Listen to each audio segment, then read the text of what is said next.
தொலைக்காட்சி நேயர்களுக்கு வணக்கம்.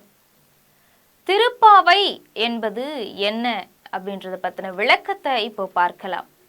திருப்பாவை என்பது ஆழ்வார்கள்ல ஒருவரான ஆண்டாள் அருளிய 30 பாடல்களின் தொகுப்பு.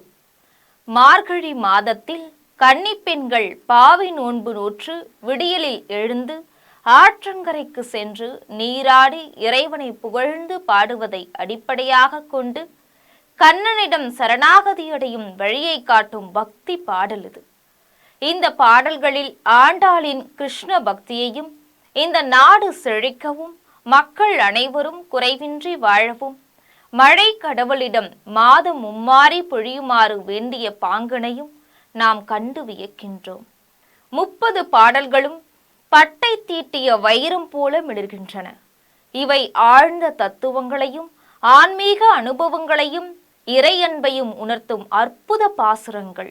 நாமும் மார்கழி மாதத்தில் இந்த பாசுரங்களை பாடி இறையன்பை பெறுவோம். வையத்து வாழ்வீர்கள் என்று தொடங்கும் 2வது பாசுரம். இந்த பாசுரத்தை இப்போது சிந்தித்து பாடுவோம். ஆண்டாள் அன்பு தோழிகளை அழைத்து நோன்பின் விதிமுறைகளை சொல்லும் அற்புதமான பாசுரம்.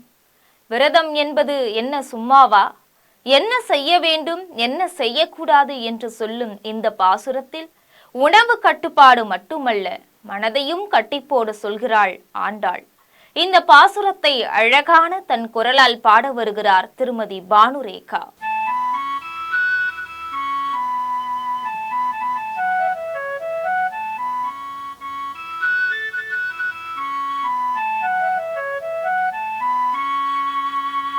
வையத்து வாழ்வீர்கள்